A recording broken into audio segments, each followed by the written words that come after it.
Hello, I'm Robert Corker, and this is my final project for Intro to Media and Culture, entitled Navigating the Post-Truth Internet News Cycle, Assessing News for Validity and Veracity. The story I chose was found on Reddit, and it is Stop the Steal supporters train thousands of U.S. poll observers. This article is from mid-October. Some of the finer points of it are that even Republicans are calling their own primaries fraudulent. 16 North Carolina counties featured aggressive observers in their May primaries. Observers demanded to inspect voting machines and voting machine tabulators, violating local state laws. They said they were the part of the North Carolina Election Integrity Team, a group ran by Cleta Mitchell, a Republican lawyer and election denier. Other such trainings were hosted in Michigan, Pennsylvania, Wisconsin, Virginia, Georgia, Florida, and Arizona, most of which are swing states. And despite claiming to be nonpartisan, they are funded by the Conservative Partnership Institute. And finally, the Republican National Convention trained 52,000 poll watchers between November 2021 and 2022.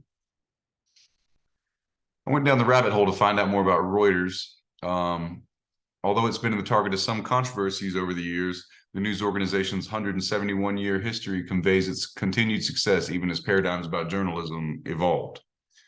Along with the Associated Press and the Agence France Presse, Reuters is one of the three most ubiquitous purveyors of news in the world, according to Britannica.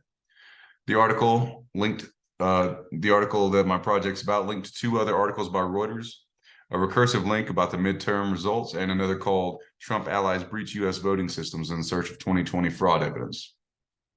The former is data-driven and has no author, while the latter is authored by other Reuters journalists named Alexandra Ulmer and Nathan Lane.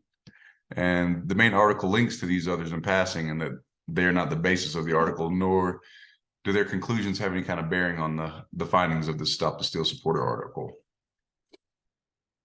I did a little digging on the authors of the article. Ned Parker has a 15-year career with reputable newspapers, and he's a Edward R. Murrow Press Fellowship recipient and a finalist for the 2015 Pulitzer Prize for International Reporting. Linda So was a little more difficult to find information on. Most of the time, I can find information on these journalists via LinkedIn, but she did not have a LinkedIn profile, so I had to find what I could, which she was the Enterprise Reporting of the Year for Reuters in 2020, and I found articles that were at least a year and a half old. And Moira Warburton has 3.5 years with Reuters, as well as significant experience as a research assistant and intern. I looked for other publications that might corroborate what's being said in the Reuters article, and the New York Times was the most reputable of which. So I got a little background on the two authors of that as well. Nick Corzine-Needy has 12 years with the Times and 7 months as a junior writer for the United Nations prior to that. And Alexandra Berzon has a year and a half between New York Times and ProPublica, and 12 years with the Wall Street Journal. In order to find out more about the bias that might be inherent in the reporting of Reuters, I used the website MediaBias/FactCheck, and they were rated least biased by using very few loaded words and featured reporting that is factual and usually sourced. Reuters is the news and media division of Thomson Reuters, whose controlling shareholder is Woodbridge Company Limited. And just for some background on the Times as well, they have a left-center bias and are owned by the New York Times Company and managed by Chairman A.G. Sulzberger.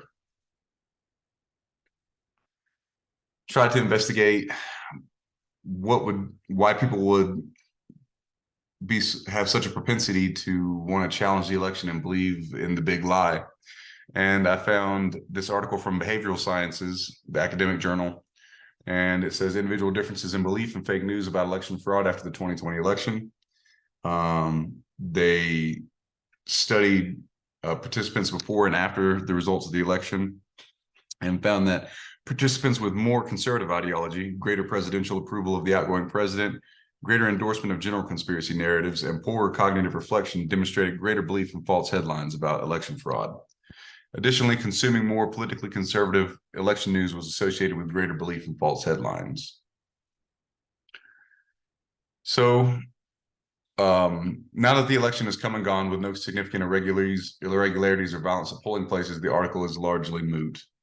I read it with a sense of foreboding in mid-October, but I was pleased that on election day, there was minimal or no violence. There were no significant events that occurred.